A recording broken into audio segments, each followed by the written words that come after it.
Dear viewers, আসসালামু আলাইকুম। Math centre চ্যানেলের পক্ষ থেকে আপনাদের সবাইকে স্বাগতম। শুরু করছি আজকের পর্ব। বিভিন্ন চাকরি পরীক্ষায় আসা গুরুত্বপূর্ণ কিছু গাণিতিক প্রশ্ন কিভাবে শর্টকাট টেকনিকের মাধ্যমে সহজে সমাধান করা যায় তা আপনাদের সামনে উপস্থাপন করব। তো প্রথমত আমরা একটি প্রশ্ন লক্ষ্য করি। একটি চৌবাচ্চায় দুটি নল সংযুক্ত আছে। প্রথম নল দ্বারা চৌবাচ্চাটি 4 মিনিটে পূর্ণ হয় এবং দ্বিতীয় নল দ্বারা 12 মিনিটে পূর্ণ হয়। নল দুটি একত্রে খুলে দিলে খালি চৌবাচ্চাটি কতক্ষণে পূর্ণ হবে? তো এই ধরনের প্রশ্ন থাকলে আমরা জাস্ট একটি শর্ট টেকনিকের মাধ্যমে, শর্টকাট সূত্রের মাধ্যমে এই প্রশ্নগুলোকে সমাধান করতে পারবো। শর্টকাট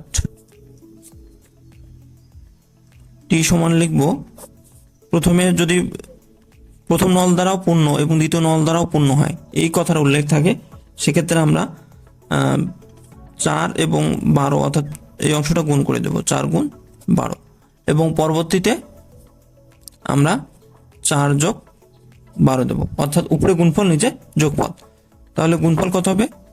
4 12 48, এবং 4 আর 12 যোগ করলে 16। তাহলে ভাগফল কত হবে?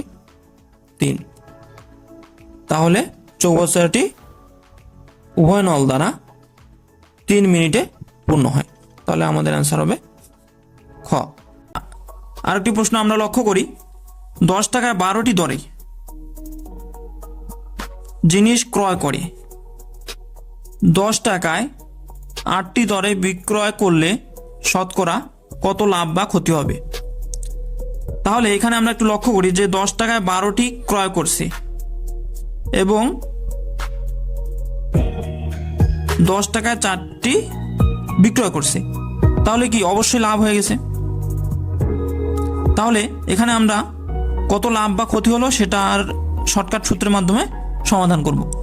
তাহলে আমরা শিওর যে এখানে লাভ হচ্ছে, কারণ কি এখানে 10 টাকা 12টি ক্রয় করছে এবং 10 টাকা 8টি বিক্রয় করছে, তাহলে অবশ্যই লাভ হয়েছে। তাহলে সেই লাভটা কত হবে? সেই লাভ সমান আমরা লিখতে পারি ক্রয় মাইনাস বিক্রয় ভাগ বিক্রয় গুণ 100। তাহলে ক্রয় কত? ক্রয় কতটি করছে? 12টি, বিক্রয় 8টি, এবং নিচেও বিক্রয় কত? 8। তাহলে গুণ করলে 12 থেকে 8 বাদ দিলে 4, 4/8 গুণ হচ্ছে 100। তাহলে ক্যালকুলেশন করলে আমাদের আসবে হাফ গুণ 100 সমান 50%। তাহলে অ্যান্সার হবে 50% লাভ। আচ্ছা, আরেকটি প্রশ্ন লক্ষ্য করি। 425 টাকার 4 বছরের সুদ 85 টাকা হলে সুদের হার শতকরা ঠিক কত টাকা হবে? তাহলে আমরা একটা শর্টকাট সূত্রের মাধ্যমে খুব সহজেই এটা সলভ করতে পারবো। আই সমান PNR, অর্থাৎ এখানে পি হচ্ছে মূলধন, এন হচ্ছে সময় যেটা বছরে হবে, এবং আর হচ্ছে সুদের হার।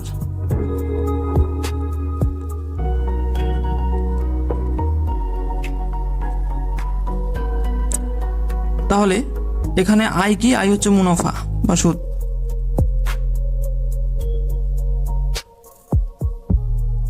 তাহলে আমাদের পি এর মান কত? 425, সময় কত? 4 বছর, অর্থাৎ এটা পি, এটা হচ্ছে এন, আর এটা হচ্ছে আই।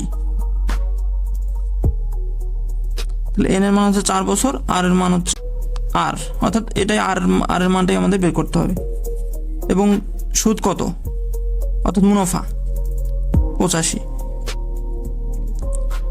তাহলে জাস্ট আমরা এটাকে, যেহেতু আমাদের বার্ষিক হার বের করতে বলছে, সেজন্য আমরাকে আর কে অবশ্যই কি 100 দ্বারা ভাগ করে দিতে হবে। তাহলে জাস্ট এটাকে আমরা যদি এখন ক্যালকুলেশন করি তাহলে আমাদের অ্যান্সারটা চলে আসবে 4 গুণ 425 আর ভাগ 100, তাহলে 85 সমান 4 দিয়ে এটাকে ভাগ দিলে 25, অর্থাৎ উপরে থাকবে 425 আর ভাগ 25, অর্থাৎ আবার 25 যে 425কে ভাগ দিলে 17, তাহলে 85 সমান 17R। অতএব আর সমান কত হবে? 5%। অর্থাৎ সুদের হার যেহেতু বার্ষিক শতকরা বলছে, তাহলে অবশ্যই কি সুদের হার 5%। তাহলে আমাদের অ্যান্সার হবে ক।